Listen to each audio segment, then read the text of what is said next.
परम प्रेमय श्री श्री ठाकुर मोर परमाराध्या जगत जननी श्री श्री बड़मा परम पूज्यपाद जोगाचार्य श्री श्री बड़दा परम पूज्यपाद श्री श्री आचार्य देवंग श्री चरण तले कोटि कोटि नमन।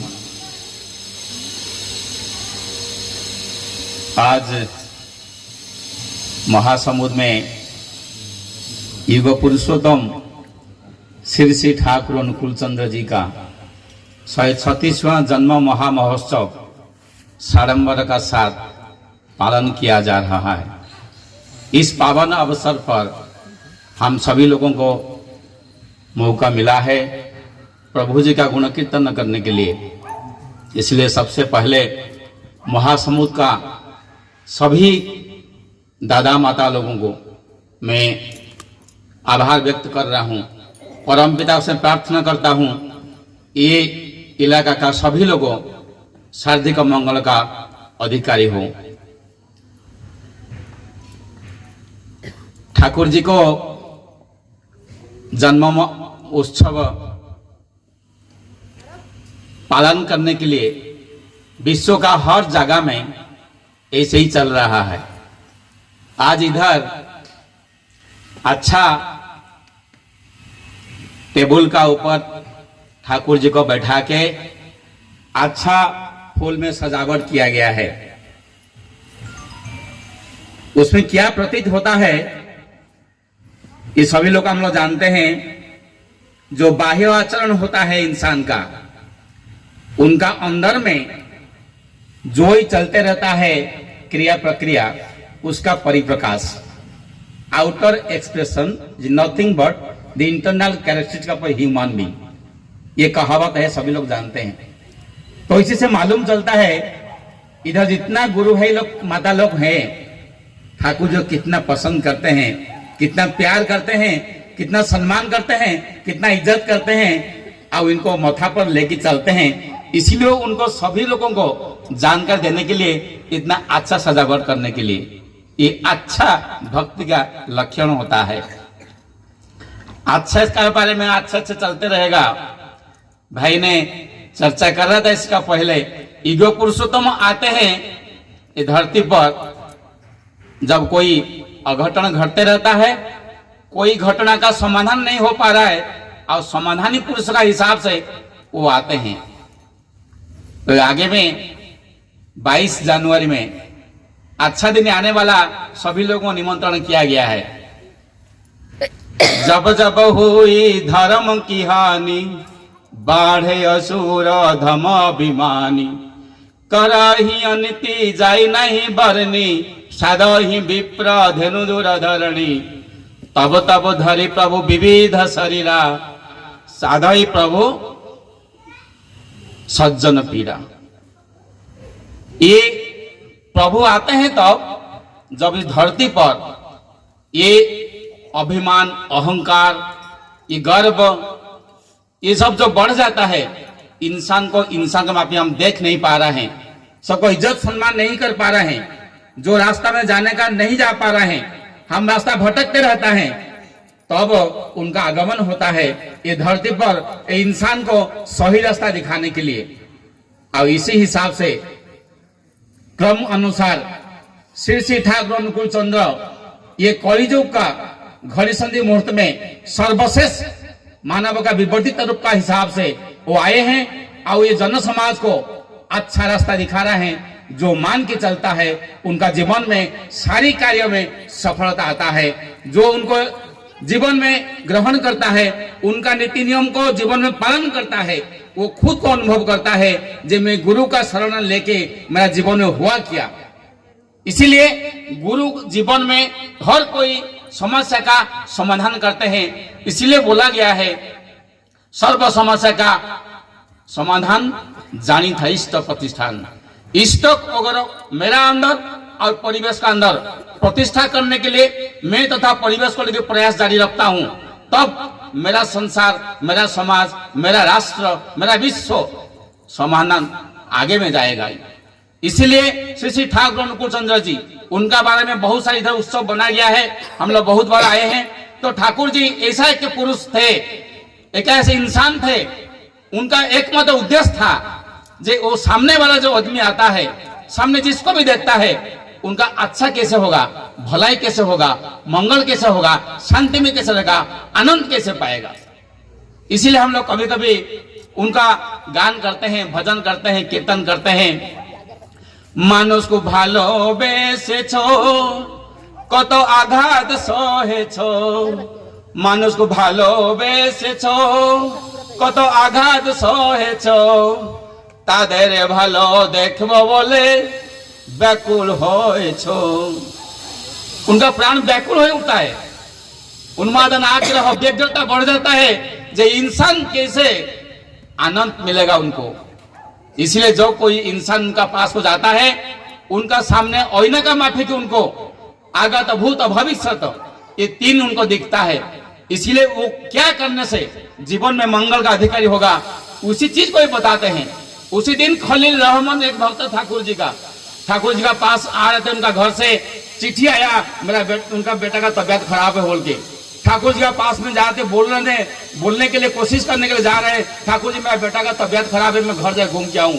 दूर से खलील रहमान आ रहे हैं, ठाकुर जी चौकी पर बैठे हुए हैं, दूर से देखिए बोल रहे हैं, रहमान आपको तो मैं खोज रहा था, इतना समय तक कहाँ थे आप। एक समस्या, बड़ा समस्या है, अगर आप आएंगे तो समाधान हो जाएगा। आप सुनिए, मिदनापुर में एक गुरु भाई का, दो गुरु भाई का मित्र एक झमेला हुआ है, अब आप जाने से समाधान कर पाओगे। तो वो खुद उजाला रहे जो मैं मेरा बात को बोल दूं, फिर ठाकुर जी की बात सुनूं। ठाकुर जी बोलने मौका नहीं देता है। बोले रहमान आप एक काम कीजिए, आप जल्दी उधर ही जाना है, आप एक काम कीजिए, ट्रेन का टाइम होता है, केस्टोदा का घर में खाना खा के उधर निकल जाइए। वो बोलने मौका नहीं देता है क्या बोलना चाहिए, तो उधर चले गए। गुरु जी का आदेश पालन करना पड़ेगा उनको मानते हुए। केस्टोदा घर गए, खाना खाए, खाना तो खा लिए, अपना बिस्तर सब ले लिए, बोलते अभी साइड तो रेडी हो गया, मैं जा रहा हूँ ठाकुर जी कम से कम जानकर देता हूँ, ठाकुर जी मेरा बेटा का तबियत खराब है बोल के। लेकिन ठाकुर जी पर प्रणाम क्या करेंगे, दूर से बोल रहे हैं, ठाकुर रहमान ट्रेन का टाइम हो गया, अगर आप ट्रेन छूट जाएगा ना जा नहीं पाओगे, आप जल्दी चले जाइए, वहीं से चले जाइए। दूर से उनको भगा दीजिए, भगा दिए, चले गए। 7 दिन 8 दिन का बाद मिदनापुर से काम निपटा के आए, बोलने जा रहे हैं, तब तक उनका चिट्ठी आ गया था जी आपका बेटा स्वस्थ है। रहमान जो काम दिया गया था, ठाकुर जी को जो काम देते हैं, उसी काम को जो निपटाता है, उनका पास अगर निवेदन करते हैं, ठाकुर खुशी होते हैं। तो रहमान सोच रहे मैं जो काम निपटा के आया हूं, जब उनको निवेदन कर दूं, ठाकुर जी आप जो काम दिए थे मेरा काम हो गया है। वो दूर से आते हैं, देखते हैं रहमान अब आ गए क्या, आप घर जाने मन नहीं कर रहा है, आपके बेटा को देखने के लिए मन नहीं कर रहा है, जाओ ना घर थोड़ा घूम के आ जाओ। रहमान इधर कांप रहे हैं, ये चीज क्या होता है। जो मैं बोलना चाहता था 1 हफ्ता पहले, मेरा बेटा का तबियत खराब है, निवेदन करने के लिए मेरा मौका नहीं दिया बोलने के लिए। लेकिन मैं जब मेरा काम नहीं तभी आया, काम का बारे में बोलना चाहता हूँ, मेरे को बोलते हैं घर जाने का मन है क्या। ये पुरुषोत्तम है, वो जानते हैं उनका पीछे में क्या रहस्य है। उनका बेटा उनका पिताजी को इतना प्यार करता था और दूसरा किसी को दुनिया में इसको पसंद नहीं करता था। उनका क्या लाइफ और जो होता है, जीवन का बचने का आकुति आखिर में अगर उनको मिल जाता, ये बेटा धरती पर नहीं रहता। ये ठाकुर जी बोलते थे, जिसका अंतिम आकुति, अंतिम इच्छा जो होता है, अगर उसको मिल जाता है, दुनिया में रह के क्या फायदा है। इसी समय को थोड़ा सा भटकाने के लिए ठाकुर जी का लीला, ये पुरुषोत्तम होते हैं। उनका पास जो आता है उनका मंगल का अधिकारी होता है। बेटा भी अच्छा है, काम भी निपट गया, ठाकुर भी खुश, रहमान भी खुश। जतीन्द्र राय चौधरी ने आए थे, एक बड़ा जमींदार, ठाकुर जी के पास रहने के लिए बहुत चर्चा किए। शाम होता है और उन वापस जाने के लिए निवेदन करते हैं, ठाकुर जी मैं घर जाने के लिए मन करता हूँ। ठाकुर जी बोल रहे हैं, जतीन्द्र अगर रात आज रहते हैं ना, कटहल का सब्जी बनाते हैं, अच्छा खाना खाते हैं, गल्प करते हैं, बहुत मजा ही आ जाता। अब रुक जाए ना एक रात। उसी जतीन्द्र बोलते हैं, ठाकुर जी मेरा काल एक कोर्ट में केस है, अगर मैं नहीं खड़ा होऊंगा और नहीं हाजिर होऊंगा तो मेरा जमीन सब चला जाएगा। तो ठाकुर जी उसी बात को ध्यान नहीं देते हैं। जतिन दा, अगर आप रहते ना, आप रहने से बहुत लोग आते हैं, बहुत चर्चा करते हैं, बहुत खुश होते हैं, आपका साथ मेरा मिलाप करने से बहुत अच्छा ही लगता है। रात कैसे चला जाएगा पता नहीं चलेगा। उनका मन को भटकाते हैं जो ऐसी जो चीज उनका कैसे उनको सामने दिखता है, कोई भी बात को नहीं मानते हैं। खाना वाना खा लिए, बोले जतिन दा अपने मन से मन सोचते हैं ठाकुर जी के पास जाके वो प्रणाम करूं, फिर बोलेंगे रुक जाओ। ठाकुर जी ऐसा का प्रेम का असर में बांध के रखते थे, जो भी आता है वहीं रहो, वहीं रुकना है, जाना नहीं है। उनका पास में अगर रहोगे वो निश्चिंत है, शांत है, उनको आनंद मिलता है। जाने किसको नहीं देगा। तो मैं अगर फिर अभी जाऊं तो फिर मेरे को बोलेंगे वही रुक जाना, तो दूर से प्रणाम करके निकल जाए। ठाकुर जी बोलते हैं अरे जतिन दा तो मेरा बात कोई नहीं सुनता है, आप भी लोग थोड़ा समझाओ ना, मेरा समझाने का ही गलती रहता है। उनका मन तो मैं समझ नहीं पाता हूं, थोड़ा समझाओ। अगर समझ जाएंगे, रात को रहेंगे तो बहुत मजा आता, अच्छा ही होता। जतिन दा किसी का बात को नहीं सुने, चले गए। गाड़ी का कंट्रोल नहीं रहा, दूर में जाके के पेड़ में टकराया, उनका डेथ हो गया। उनका खबर आश्रम का आया। ठाकुर बहुत मर्माहत हुए। उस दिन रात को ठाकुर सोए नहीं, उनको मालूम है उनका दिखता है, लेकिन पुरुषोत्तम कभी कुछ बात को सामने से ऐसा नहीं बोलते हैं। वो निर्लिप्त है, सब कुछ जानते हुए भी शांत भाव से बैठेंगे। वो सोच रहे हैं मेरे को मान के, मेरे को सम्मान करके, मेरा बात को जीवन में पालन करके, मेरे को भालोबासा प्यार मोहब्बत करके जो जीवन में आगे बढ़ेगा, उनका जीवन में वो आगे ही जाएगा। अगर भय का हिसाब से, भ्रांति का हिसाब से, अगर कोई डर का हिसाब से कोई इसको बोल दिया जाए तो उनका भक्ति उतना तक ही रहेगा। ठाकुर जी को पूछा गया अगर आप जानते हैं जतिन दा का ऐसा मृत्यु योग है, आप क्यों नहीं बोले आप मर जाओगे, आप इधर रह जाओ बोल के। ठाकुर जी बोलते अगर मैं ऐसा बोल देता जतिन दा आपका मृत्यु योग इधर है तो वो रह सकते थे, लेकिन उनका जो काल कोर्ट में खड़ा होने का था, वो जमीन चला जाता। वो बोलते ठाकुर जी ऐसा मेरा जमीन चला गया, गुरु का निंदा होता। ठाकुर जी वहीं पर बोले हुए गुरु निंदा करने का बावजूद अपेक्षा मर जाना अच्छा है। इसलिए गुरु जी को जीवन में ग्रहण करके जो भी चला है वो जीवन में आनंद पाया ही पाया है। उनका ज्येष्ठात्म शिष्य बरदा, उनका पास में एक आया एक बीमारी वाला आदमी, उनका शरीर सारा घाव हुआ है। वो निवेदन करता है शिष्य दादा मैं सारी चिकित्सा करवा लिया लेकिन मेरा कहीं कुछ ठीक नहीं हो रहा है, आप मुझे बता दीजिए ना। शिष्य बरदा उनको दवाई क्या देंगे, उनको शिष्य बरदा बोले तुम्हारे गांव का पास एक जमीन है, सत्संग के लिए दिया गया है, आज तक मंदिर नहीं बना हुआ है, मंदिर बनाओगे क्या, मंदिर बनाओ जाके। उनका बात को ध्यान नहीं देते हैं। वो पुरुषोत्तम है, वो जानते हैं उनका पीछे में क्या रहस्य है। वो गुरु जी का बात मान के गया, गांव लोग इकट्ठा किया, ये जो सम्मति दिया गया था उनको बताया, बता के सबको बोला कि शिष्य बरदा बोले हैं एक गांव में मंदिर होना है, आप सभी लोग को सहयोग करेंगे। उसी जमाना में और सभी लोग को मिला के मंदिर का काम हुआ। 1 साल 2 साल 3 साल 4 साल 5 साल लगा। जितना काम होता था उतना शरीर इतना अच्छा होता था। मंदिर का उद्बोधन दिन आया, बरदा को निवेदन किए जे मंदिर उद्बोधन होना है, तो बरदा देखे शरीर संपूर्ण भाव निरोग हो गया। वो जानते थे उनका चीज क्या है, जो इष्ट का काम करने से सारी समस्या का समाधान होता है। शिष्य दादा शिष्य बरदा पूछे बाबा ওই দিনের লোকটা যে এসেছিল আপনি জিজ্ঞেস করেছিলেন ওদের শরীরে ঘা হয়েছিল, আপনি ওষুধ দিলেন না, আপনি বললে কেন মন্দির করার জন্য। শিশু বড়দা বলতে হ্যাঁ যখন এরা আমার কাছে এসেছি আর প্রণাম করেছি, আমাকে দেখা যাচ্ছে যে ওরা বিগত জন্মের কি ছিল। एक समुद्र का किनारे में उनका घर था, समुद्र का जीव एक जीव विषाक्त जीव उनको काट दिया था। वो दंशन करने का हिसाब से उनका जो बीमारी हुआ, घाव हो गया, वो जल्दी खत्म हो गया था, उनका कर्म नहीं कटा हुआ था। फिर इसी जन्म में जो आया फिर घाव हुआ, मेरे को देख रहा था। ये जब इष्ट का काम किया, मंगल का काम किया, पुरुषोत्तम का काम किया, ये सभी लोगों को लेके सबकी प्रचेष्टा से ये मंदिर को बनाया, उनका धीरे धीरे उनका कर्म फल कटने लगा। पुरुषोत्तम एकमात्र सत्य होता है इस दुनिया में जो सभी का कर्म फल काटते हुए सभी का मंगल का अधिकारी करते हैं। ये होता है सत्संग है। इसीलिए सत्संग में ठाकुर जी का दीक्षा को प्रचलन किया गया। सभी लोग को जीवन में दीक्षा को लेना ही चाहिए। और ठाकुर जी बोले हैं वो पुरुषोत्तम है, उनका बात आज नहीं तो काल होगा ही होगा। इधर एक आदमी था, आज 100-200 लोग बैठे हुए हैं।